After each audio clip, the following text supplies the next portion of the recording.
Hi everybody, this is Kevin from PeaceGardenSecrets.com, and today I want to talk about HAARP and the Large Hadron Collider in CERN and their connection to the pentagram grid that I described in earlier videos. So we'll start with HAARP, and I just want to start with the interesting fact that HAARP, well, this isn't an interesting fact, but it's known as the High Frequency Active Auroral Research Program. I haven't really read much about what they're doing, like the official version. High Frequency Active, well, we can talk and figure it out, but that's not what I want to talk about. What I want to show here is that if you draw a line from HAARP between the apex and this cross, one other leg of the pentagram, and then you draw this distance, it's actually equal to the golden ratio to within 1%. So this yellow distance is 1/5 times the whole length of the line. And if any of you are familiar with pentagrams, you'll realize that the pentagram's all about the golden ratio, so you can look that up for yourself. So that's an interesting placement for it, right there. And so we'll zoom in on it, and I'll just add a couple lines here.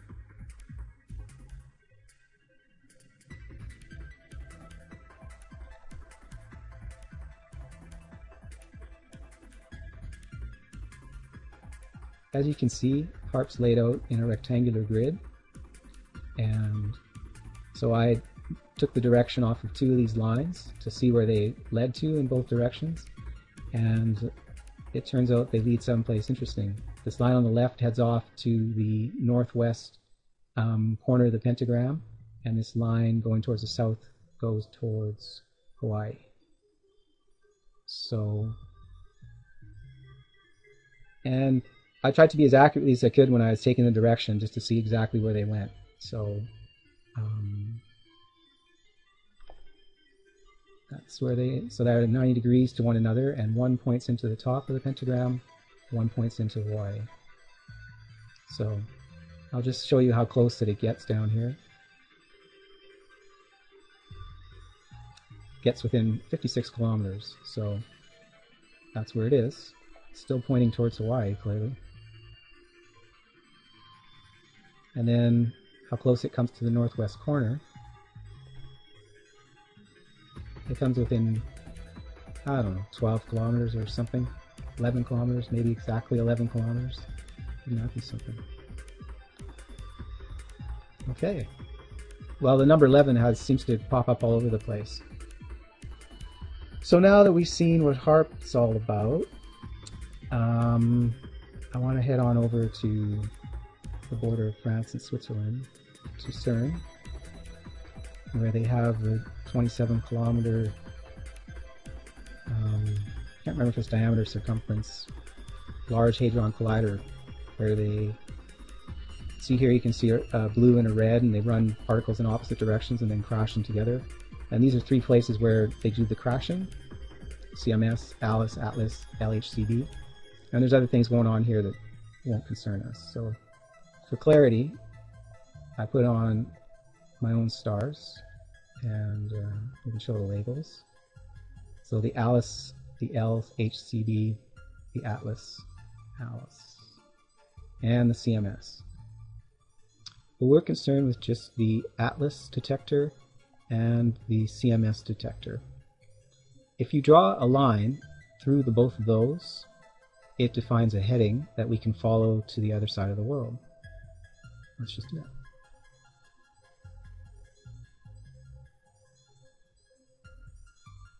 If you notice, we come back to the world pentagram, and the line goes right into the tip of the pentagram. Notice it follows that ridge of islands that we identified before right down. And here it gets within, 7-8 kilometers from that point, so that's very close. And then where it crosses through the top, it also comes pretty close to the point where the HAARP line is coming in. And you can see those two cross right over top of that island. So here, how close does the line get? 120 kilometers. It's a ways, but it's definitely in the vicinity.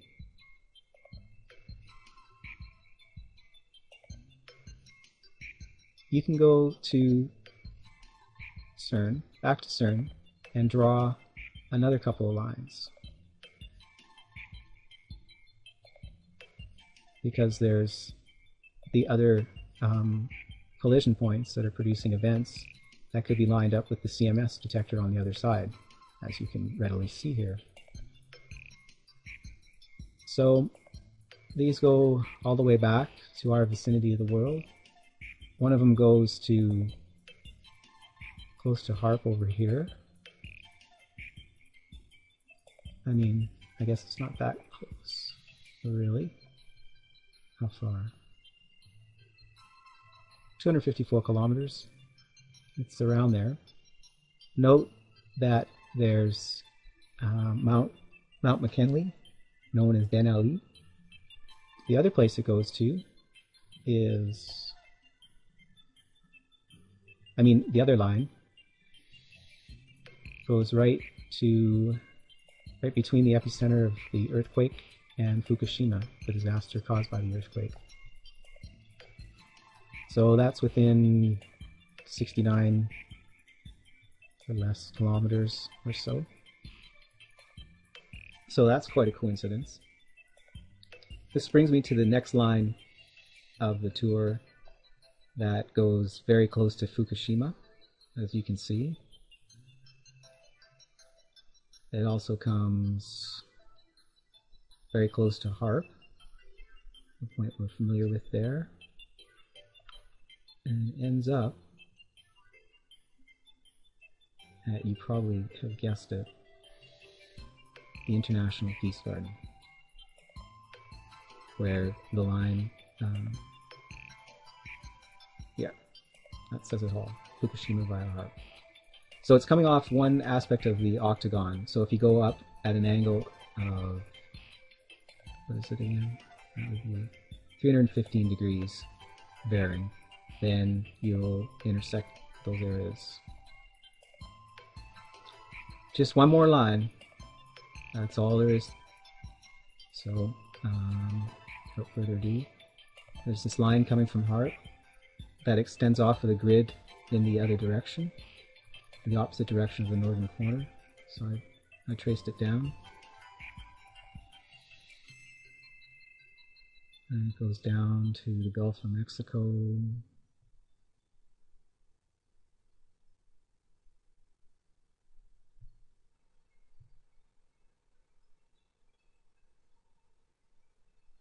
And the lines right by the Mississippi comes into the Gulf there.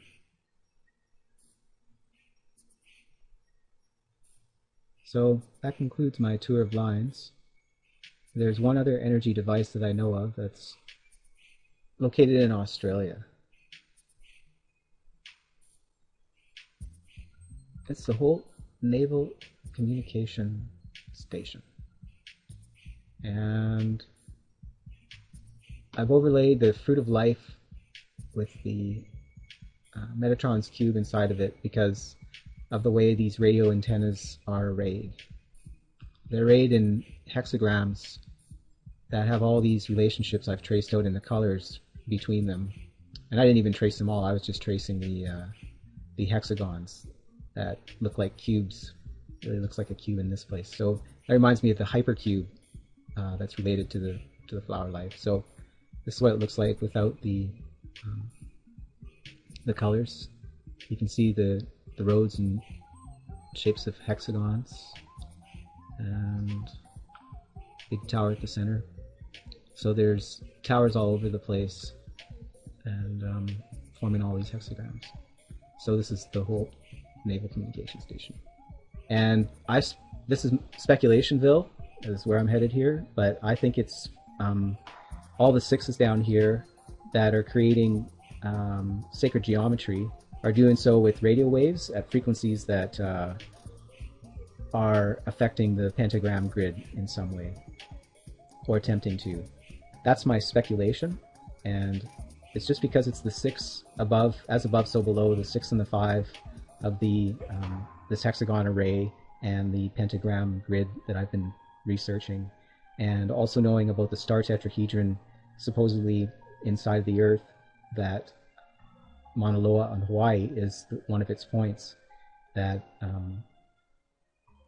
yeah, you can see my blog post about it a little bit. I'm not going to get into too much detail, but that's my speculation. So thank you for watching, and I just presented some facts in this video, and you can draw whatever conclusions you like. I have my own speculation just now about Holt, but these lines go where they go. So I appreciate you watching. Please check out peacegardensecrets.com, and remember to live with integrity to the truth and wisdom that you'll find if you seek it. Thank you.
Hi everybody, this is Kevin from peacegardensecrets.com, and today I want to talk about HAARP and the Large Hadron Collider in CERN and their connection to the pentagram grid that I described in earlier videos. So we'll start with HAARP, and I just want to start with the interesting fact that HAARP, well, this isn't an interesting fact, but it's known as the High Frequency Active Auroral Research Program. I haven't really read much about what they're doing, like the official version. High Frequency Active, well, we can talk and figure it out, but that's not what I want to talk about. What I want to show here is that if you draw a line from HAARP between the apex and this cross, one other leg of the pentagram, and then you draw this distance, it's actually equal to the golden ratio to within 1%. So this yellow distance is 1/5 times the whole length of the line. And if any of you are familiar with pentagrams, you'll realize that the pentagram is all about the golden ratio, so you can look that up for yourself. So that's an interesting placement for it, right there. And so we'll zoom in on it, and I'll just add a couple lines here.